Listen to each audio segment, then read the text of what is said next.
Hello dear students, we are going to learn a new topic. Our topic or discussion is mutualism population interactions. We are going to learn about mutualism population interactions and different examples of mutualism that are found in nature. Therefore video is going to be very important. Therefore watch the video till the end to learn all the points. Hello प्यारे बच्चों, इस video में discuss करने वाले नया topic हमारा topic है mutualism. Mutualism population interaction का एक टाइप है, इसको हम समझने वाले हैं, इसके एग्जाम्पल को समझने वाले हैं। यहाँ से बहुत बार एग्जाम में क्वेश्चन आए हैं और आने वाले टाइम में एग्जाम में क्वेश्चन जरूर आ सकता है, इसलिए वीडियो को ध्यान से देखना है, एंड तक देखना है, सब बातें आपको समझ में आ जाएंगी। क्वेश्चन कैसे कैसे आएंगे सब मैं समझा दूंगा आपको, don't worry about that. My name is Deepak Lather, I am going to explain all this in video. Let's start the video. जैसे कि बेटा हमने पॉपुलेशन इंटरेक्शन के बारे में हम यहाँ पे पढ़ रहे हैं, या बर्जियल कम्युनिटी के बारे में पढ़ रहे हैं। पॉपुलेशन इंटरेक्शन हमने देखा था कि डिफरेंट टाइप्स के हैं बेटा, जिसमें म्यूचुअलिज्म एक टाइप था, हमने देखा जिसमें दोनों स्पीसीज़ के लिए बेनिफिट होता है, तो उसको क्या बोलते हैं, म्यूचुअलिज्म। ऐसे इंटरेक्शन में क्या है बेटा, बेनिफिट्स टू बोथ स्पीसीज, जो भी इंटरेक्ट करेंगे दोनों के लिए इसमें क्या होगा, benefits on both the interacting species, दोनों को फायदा होगा। स्पीसीज ए को भी फायदा होगा, तो ए के लिए पॉजिटिव है, बी के लिए पॉजिटिव है, दोनों के लिए पॉजिटिव इंटरेक्शन है, बेनिफिशियल है। ऐसे इंटरेक्शन क्या बोलते हैं, म्यूचुअलिज्म। इसके एग्जाम्पल बहुत सारे हैं। जैसे पहला एग्जाम्पल देखते हैं, प्लांट फंजाई रिलेशनशिप। प्लांट और फंजाई में म्यूचुअलिज्म होता है बेटा। म्यूचुअलिज्म का मतलब दोनों को फायदा, तो प्लांट को भी फायदा होगा रिलेशनशिप में, फंजाई को भी। प्लांट फंजाई के दो एग्जाम्पल हैं, एक तो लाइकन, दूसरा है माइक्रोराइजा। लाइकन क्या होता है बेटा, जहाँ पे फंजाई और एल्गी मिल जाते हैं, तो फंजाई और एल्गी, एल्गी जो है लोअर प्लांट की बात हो रही है, तो इसको बोलते हैं लाइकन में माइक्रोबायंट फंगल को, और इसको बोलते हैं फाइकोबायंट एल्गल पार्टनर को। देखो फंजाई क्या कर सकती है, help in the absorption of essential nutrients and water में हेल्प कर सकती है। तो यहाँ पे ये एब्जॉर्प्शन करेगी, यहाँ पे एसेंशियल न्यूट्रिएंट वाटर का, ये इसको एल्गी को प्रोवाइड करेगी। एल्गी क्या प्रोवाइड करेगी, इसे जो है algae provide energy yielding carbohydrate या फोटोसिंथेसिस करने का काम करेगी, क्योंकि एल्गी जो होती है इसके पास फोटोसिंथेटिक पिगमेंट होते हैं। ये प्लांट ही तो है एल्गी, लोअर प्लांट को एल्गी बोलते हैं। तो ये फोटोसिंथेसिस करके एनर्जी यील्डिंग कार्बोहाइड्रेट्स या फूड बना के इसको देंगी, ऑर्गेनिक कंपाउंड बना के फंजाई को देंगी। फंजाई इनको वाटर और मिनरल्स एब्जॉर्ब करके देगी। तो लाइकन जो है एग्जाम्पल है म्यूचुअलिज्म का, जिसमें से एक फंगल पार्टनर है माइक्रोबायंट, दूसरा है क्या, एल्गल पार्टनर फाइकोबायंट। सेकेंड है माइक्रोराइजा। माइक्रोराइजा क्या होता है बेटा, fungi plus roots of higher plant के बीच में, यहाँ पे तो प्लांट्स के और फंजाई की रिलेशनशिप क्या बोलते हैं, माइक्रोराइजा। स्पेसिफिकली रूट्स के पार्ट में प्रेजेंट होती है फंजाई। फंजाई का काम वही है कि बेटा help in absorption of essential nutrients and water.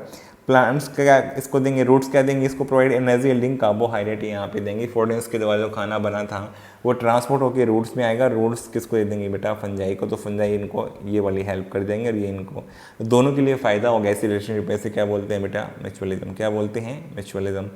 हमने ये देख लिया। नेक्स्ट एग्जाम्पल देखते हैं, ये बातें समझ में आ गई, ऑलरेडी हमने 11th में सारी डिस्कस कर चुके हैं लाइकन और माइक्रोराइजा के बारे में। चलो अब नेक्स्ट है प्लांट एनिमल रिलेशनशिप। प्लांट्स भी जो है बहुत सारी अपनी सर्विसेज के लिए डिपेंड करते हैं बेटा एनिमल्स के ऊपर, जिसमें दोनों को फायदा होता है, प्लांट्स को भी एनिमल्स को भी। जैसे देखते हैं, plants need help of animals for pollinating their flower. हम ऑलरेडी पढ़ चुके हैं इसके बारे में कि पॉलिनेशन में जो है फ्लावर्स के लिए, पॉलिनेशन करवाने के लिए एनिमल्स पे डिपेंड हो सकते हैं कुछ प्लांट, तो इसलिए पॉलिनेशन करवाना है तो पॉलिनेटिंग एजेंट का काम करेंगे एनिमल्स। तो इसको हम क्या बोलेंगे बेटा, जूफिली। क्या बोलेंगे, जूफिली। या फिर डिस्पर्सिंग द सीड, जो फ्रूट बन गए हैं उसमें सीड बन गए हैं, तो फ्रूट को अगर एनिमल्स खा लें वहाँ पे आकर के और जो सीड एक्सपोज हो जाएगा, सीड गिर जाए तो नया प्लांट बनने का चांस है, तो डिस्पर्सन हो सकता है, दूर जाके गिर जाए, क्योंकि फ्रूट को खाते खाते दूर ले गए एनिमल, तो वहाँ पे जाके सीड निकल गया और फिर डिस्पर्स हो गया, तो इसे क्या बोलेंगे बेटा, जू कोरी। जू का मतलब एनिमल, यहाँ पर भी जू का मतलब एनिमल, फिली का मतलब पॉलिनेशन करवाने वाले एजेंट, और कोरी का मतलब डिस्पर्सन करवाने वाले। तो जूफिली जूकोरी क्या है पहले तो ये पता होना चाहिए। जूफिली का मतलब पॉलिनेटिंग एजेंट जो है एनिमल्स होंगे, और यहाँ पे डिस्पर्सिंग जो है एनिमल्स के द्वारा वे क्या बोलेंगे, जूकोरी। यहाँ पे रिवार्ड क्या है बेटा, देखो प्लांट को तो फायदा हुआ, प्लांट का पॉलिनेशन हुआ, पॉलिनेशन होने से जाइगोट बना, एम्ब्रियो बना, नया सीड बना, नया प्लांट बन सकता है। डिस्पर्सन होने से यहाँ पे जो है इसका सीड फैल गया और नया प्लांट बन सकता है।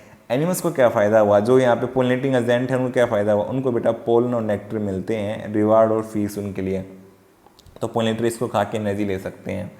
तो यहाँ पे, और यहाँ पे क्या होगा कि बेटा डिस्पर्सिंग, अब यहाँ पे देखो डिस्पर्सन से पहले बता दूँ, कुछ लोग सोचेंगे जो पोलन को ही खा गए तो पोलिनेशन कैसे करवाएगा, सारे पोलन नहीं खाएगा, पोलन हज़ारों में होते हैं, कुछ खा भी लेगा तो तब भी बच जाएंगे पोलन। डिस्पर्सन में क्या होगा कि बेटा यहाँ पे जूसी और न्यूट्रिशियस फ्रूट मिलेगा खाने को, ये फ्रूट खा लेंगे, फ्रूट खा लेंगे तो उनका सीड एक्सपोज जाएगा, सीड एक्सपोज होगा, गिरेगा, तो उसे नया प्लांट बनने का चांस है। तो सीड डिस्पर्सन के लिए क्या कि बेटा यहाँ पे उनको जूसी और न्यूट्रिशियस फ्रूट खाने को मिलते हैं, तो ये इनको फ़ायदा देता है। अब इसमें बता रहा है कि बेटा देखो ये बातें समझ में आ गई। Plant animal interaction often involve को इवोल्यूशन होता है कि बेटा अब मान लो पॉलिनेटिंग एजेंट ना रहे तो प्लांट का पॉलिनेशन होने के चांसेस कम है, डिस्पर्सिंग एजेंट ना रहे तो चांसेस नहीं डिस्पर्सन ना हो सीड्स का। तो इसलिए प्लांट एनिमल्स का इंटरेक्शन जो है बेटा वो को इवोल्यूशन का बेस्ट एग्जाम्पल है। को इवोल्यूशन जो होता है दोनों एक दूसरे के साथ में इवोल्व करते हैं, एक में चेंज आएगा तो दूसरे में भी चेंज आएगा स्पीसीज में, क्योंकि दोनों के एक दूसरे के साथ में रिलेशनशिप कैसे हैं, म्यूचुअलिज्म वाले हैं, एक दूसरे के लिए डिपेंडेंट हैं। तो यहाँ पे evolution of flower and pollinator species are tightly linked होता है हमेशा। इसका एग्जांपल हम देखने भी वाले हैं, जब हम ऑर्चिड और बी का एग्जांपल पढ़ेंगे तो वहाँ पे हम देखेंगे कैसे जो है टाइटली लिंक होता है एक दूसरे का इवोल्यूशन एक दूसरे के साथ में। तो कोविलेशन का बेस्ट एग्जांपल क्या है बेटा, प्लांट एनिमल इंटरेक्शन म्यूचुअलिज्म का एग्जांपल है, जो कि कोविलेशन का एग्जांपल है। अब इसमें एग्जांपल देखते हैं फिग और वेस्प का। देखो बेटा फिग प्लांट है, वेस्प एनिमल है। तो वेस्प जो है वो फिग का यहाँ पे पोलिनेशन करवाने में रोल प्ले करती है, और फिग इसको जो है कुछ ना कुछ खाने को देता है, फ्रूट्स वगैरह देता है, तो ये दोनों के लिए फ़ायदा होता है। अब देखो यहाँ पे एक given fix species can be pollinated by only it's partner, कह रहा है कि एक फिक्स स्पीसीज का एक पर्टिकुलर पार्टनर वेस्ट स्पीसीज होता है, वही इनका पोलिनेशन करवाने में रोल प्ले करता है। अगर वो नहीं होगा तो इन प्लांट का पोलिनेशन नहीं होगा, तो इनसे नए सीड या नए ऑफस्प्रिंग नहीं बनेंगे। तो फीमेल वेस्ट क्या करती है बेटा, पोलिनेट करवाती है फिग के इन्फ्लोरेसेंस को। फिग का इन्फ्लोरेसेंस किस टाइप का होता है मैंने ये बना दिया है बेटा, इसको हम क्या बोलते हैं आप मुझे कमेंट करके बताओ। अगर आपने जो है मॉर्फोलॉजी वाला चैप्टर पढ़ लिया है तो आप मुझे कमेंट करके बताओ इसे क्या बोलते हैं। तो इस तरह का होता है अरेंजमेंट ऑफ फ्लावर। तो यहाँ फिग इन्फ्लोरेसेंस को ये क्या करती है, पोलिनेट करवाने में रोल प्ले करती हैं। कब करवाती हैं, while searching for suitable egg laying site, ये अपने लिए खुद के लिए अपने एग लेइंग साइट, एग को छुपाने के लिए जो है जगह ढूंढ रही होती हैं, प्लेस ढूंढ रही होती हैं। तो उस सर्च के दौरान ये कहाँ पहुँचती हैं, फिग की इन्फ्लोरेसेंस के पास, और उसमें जाकर के अपने एग्स को यहाँ पे हाइड कर देती हैं। तो फीमेल वेस्प जो है अपना काम करना चाहती थी, लेकिन साथ में वो कुछ और भी कर बैठी, पोलिनेशन भी करवा बैठी। तो यहाँ पे क्या होगा कि फिग इसको क्या करेगा, ऑफर करेगा in return for favour of pollination the wasp some of its developing seeds. तो कहेगा कि फिग इन्फ्लोरेसेंस बेशक अगर इतने सीड बनेंगे यहाँ पे कि कुछ सीड इसको खा भी लेगी अगर वेस्प अपनी ग्रोथ के लिए, तो तब भी कोई ज़्यादा फर्क नहीं पड़ेगा। तो यहाँ पे वेस्प क्या कर दिया, some of its developing seeds जो है ऑफर कर देता है as food for the developing wasp larvae, जो इसकी लार्वी बन रही है बेटा वो इसको खा सकती है। देखो एनसीईआरटी में एग्जाम्पल जो है यहाँ फोटो से दिखाया है, बहुत अच्छे से दिखाया है। तो ये यहाँ पे देख सकते हो आप, ये वेस्प जो है यहाँ पे बेटा, ये वेस्प यहाँ पे घूम रही हैं। तो ये वेस्प जो है यहाँ पे कहीं ना कहीं फिग के फ्रूट के अंदर थी और ये लार्वी की फॉर्म में थी। फिर इनसे जो है वेस्प कंप्लीट मैच्योर हुई तो साथ में फ्रूट डेवलप हुआ, क्योंकि यहाँ पे जो है ओवरी थी, ओवरी से फ्रूट बना और फ्रूट के कुछ पार्ट को इन थोड़ा बहुत खा भी लिया, कंज्यूम भी कर लिया, तो बहुत ज़्यादा फर्क नहीं पड़ने वाला, कुछ सीड्स को खा भी लिया होगा। तो यहाँ पे इससे रिलेटेड क्वेश्चन आ चुका है एग्जाम में, 2025 में क्वेश्चन आया बेटा। तो यहाँ पे ये फ्रूट अगर इनके प्रेजेंट होने से जो है ये नॉन वेज नहीं बन जाता है बेटा, ये जो है वेजिटेरियन ही रहेगा, क्योंकि ये तो अपना एग से लार्वा बना, लार्वा से ये बन गया और ये बाहर निकल जाएंगे इसके पोर के थ्रू, ये हमेशा इसके अंदर नहीं रहेंगी। तो ये फ्रूट जो है ये हम कैसा होगा, वेजिटेरियन फ्रूट ही रहने वाला है। तो इस फोटो को ध्यान से देख लेना कि ये दोनों फोटो आपके एग्जाम में आ सकते हैं और पूछ सकता है आपसे ये फोटो किससे एडिड हैं, ये आपसे एग्जाम में पूछा जा सकता है बेटा, पॉसिबल है यहाँ पे।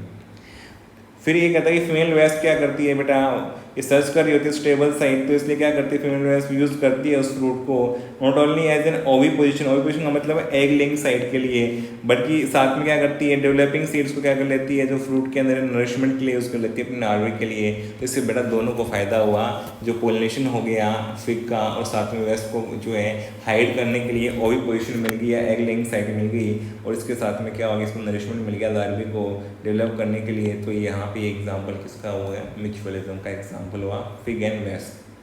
नेक्स्ट है बेटा बी ऑर्चिड, जो है ये भी एग्जाम्पल होता है बेटा यहाँ पे म्यूचुअलिज्म का। बी ऑर्चिड में देखो यहाँ पे ऑर्चिड क्या करते हैं, ऑर्चिड प्लांट है बेटा, बी इसमें एनिमल है, show a building diversity of floral pattern show करते हैं अपने फ्लावर्स में, many of which have evolved to attract the right pollinator insect, जो इसके पास में आ जाए, जो कि बी या बुम्बल बी हो सकता है बेटा। देखो यहाँ पे ये दिखाया भी हुआ है, बी या बुम्बल बी क्या होती हैं, ये तो बीज हैं बेटा और ये क्या है बुम्बल बीज। तो ये राइट पोलिनेटर को ट्रैक करने की वजह से इन्होंने अपना जो है इस तरह का यहाँ पे इवोल्यूशन किया है, ताकि जो इनका पॉलिनेटर है वो इनके पास में आ जाए, अपनी जो है इवोल्यूशन इस तरह से करें अट्रैक्ट करने के लिए। To ensure that guaranteed pollination by it, ताकि ये अगर यहाँ पे इंसेक्ट आएगा तो इनका पोलिनेशन हो जाएगा, ये इंश्योर करने के लिए ऐसा कर रहे हैं। फिर ये कहता है कि not all orchids offer reward, ये यहाँ पे जनरली हम देखते हैं कि बेटा जब भी एनिमल हेल्प करता है जो पोलिनेटिंग एजेंट तो कुछ ना कुछ रिवॉर्ड उसे मिलता है, लेकिन यहाँ पे वो रिवॉर्ड हमेशा की तरह नहीं मिल रहा है। तो यहाँ पे आप पूछें फिर म्यूचुअलिज्म क्यों है, तो हम इसको देखेंगे समझेंगे तब आपको और बेटर समझ में आएगा। देखो मेडिटेरियन ऑर्किड जो है ऑफिरस इसका जीनस है बेटा, ये एम्प्लॉय करता है सेक्सुअल लिसिट को। सेक्सुअल लिसिट कैसे है, क्योंकि बेटा इसका one petal of its flower bears uncanny resemblance to the female of the bee, जो फीमेल बी है उससे काफ़ी सिमिलर है बेटा इसका फ्लावर जो है, जो यहाँ पे और साइज कलर और मार्किंग में तो फीमेल जो है यहाँ पे काफ़ी सिमिलर सी दिखाई देती है, जैसे कि इसका पेटल दिखाई देता है। मैं आपको दिखा देता हूँ कैसे इसका पेटल दिखता है बेटा, ये इसका पेटल है यहाँ पे दिखाई दे रहा है, आप देख सकते हो क्लियरली इसमें पेटल में बेटा यहाँ पे ये फीमेल बी की तरह दिखाई दे रहा है। तो मेल को लगता है कि ये फीमेल बी है, लेकिन एक्चुअली ये फ्लावर का पेटल है जो मॉडिफाई हो गया और उसकी अपीयरेंस ऐसी है, तो मेल बी से अट्रैक्ट होता है और ये उसके कारण क्या है यहाँ पर इसका पोलिनेशन हो जाता है प्लांट का बी का। तो यहाँ पे आप देख सकते हैं कि इसकी अनकैनी रिजेम्बलेंस है विद साइज कलर मार्किंग की फॉर्म में टू द फीमेल बी। तो इसके से क्या करता है, ये सेक्सुअल लिसिट को यूज़ करता है, सेक्सुअल लिसिट में धोखा। तो ये मेल बी को धोखा हो जाता है कि वो पोलिनेशन एक्चुअल में कर बैठता है, क्योंकि ये फ्लावर कॉन्टैक्ट में आएगा तो कहीं ना कहीं से पोलिन इसके पास होंगे तो ये फीमेल फ्लावर के पास छोड़ जाएगा, या मेल फ्लावर के पास गया तो मेल फ्लावर के पोलिन लेके दूसरे फ्लावर पे जाएगा जो सूडो कॉपुलेट करेगा। सूडो कॉपुलेशन क्या है बेटा, जहाँ पे रियल में कॉपुलेशन नहीं हो रहा है, क्योंकि जो फ्लावर है उसके साथ एनिमल कॉपुलेट कर रहा है, तो फीमेल के साथ नहीं कर रहा, प्लांट के फ्लावर के साथ कर रहा है, इससे कैसा है सूडो कॉपुलेशन। इसी को हम क्या बोलते हैं, सेक्सुअल लिसिट या सेक्सुअल धोखा हो गया। इससे प्लांट को तो फायदा हुआ है लेकिन बहुत ज़्यादा इससे एनिमल को फायदा नहीं हुआ। तो male bee is attracted to the what it perceives as a female, इसको फीमेल की तरह लगता है ये फ्लावर बेटा यहाँ पे, लेकिन एक्चुअली में पेटल ऑफ फ्लावर है जो कि साइज कलर मार्किंग में फीमेल के जैसा है बिल्कुल।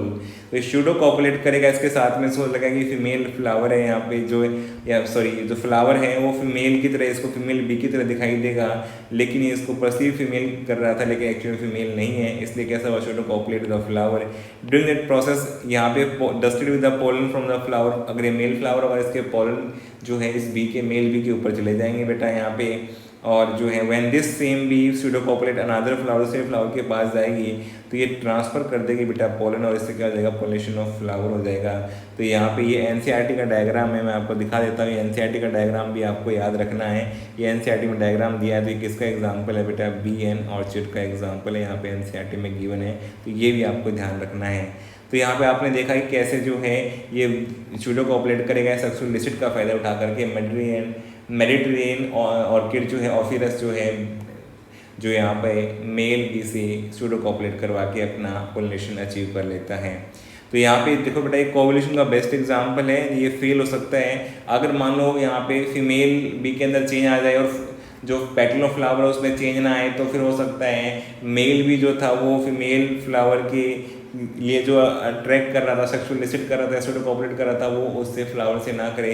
तो इसलिए ज़रूरी है कि यहाँ पे इफ फीमेल बीज pattern change even slightly for any reason during ovulation, अगर थोड़ा सा भी चेंज आता है तो pollination success will be reduce, pollination होने का चांस अब पहुँच जाएंगी। मेल भी अब फ्लावर के साथ अट्रैक्ट नहीं होगा, अब वो वहाँ पे सूडो कॉपुलेट नहीं करेगा, तो पोलिनेशन होने के चांसेस कम हो जाएंगे बेटा। तो इसलिए orchid flower unless orchid flower को evolve to maintain resemblance of its petal और टू द फीमेल बी के जैसे इसका रिजेम्बलेंस होना चाहिए, तो दोनों को को इवॉल्व करना पड़ेगा। अगर फीमेल बी में चेंज आया तो पेटल ऑफ फ्लावर को भी उस तरह का चेंज करना पड़ेगा, कोवुलेशन दिखाना पड़ेगा, नहीं तो पोलिनेशन की जो है सक्सेस क्या हो जाएगी, रिड्यूस हो जाएगी और फेल हो जाएगी। उस प्लांट के नए सीड्स बनने के चांसेस कम और ये स्पीशीज जो है एक्सटिंक्ट हो सकता है, गायब हो सकता है आने वाले फ्यूचर के अंदर। तो हमने यहाँ पे बेटा म्यूचुअलिज्म के एग्जांपल्स देखे हैं, जिसमें हमने बी ऑर्चिड के बारे में पढ़ा, फिग वेस्ट के बारे में पढ़ा, हमने प्लांट एनिमल इंटरेक्शन जो है पढ़ा, साथ में हमने प्लांट फंजाई रिलेशनशिप पढ़ा और कंप्लीट म्यूचुअलिज्म के बारे में सारे क्वेश्चन हमने साथ साथ डिस्कस करते हैं। चलिए कैसे कैसे क्वेश्चन एग्जाम में आए हुए हैं, तो आपको ऐसे ही बस एग्जाम के लिए सेम पैटर्न में आपको चीज़ों को समझना है, याद करना है और प्रैक्टिस करना है। आपको सब बातें जो है एकदम से क्लियर हो जाएंगी, आपको याद भी रहेंगी। तो मुझे उम्मीद है सब बातें आपको समझ में आ गई है। वीडियो आपको पसंद आए, वीडियो को लाइक करो, कमेंट करो, चैनल पे चैनल सब्सक्राइब करो, अपने फ्रेंड्स के साथ शेयर करो। Thank you for watching the video.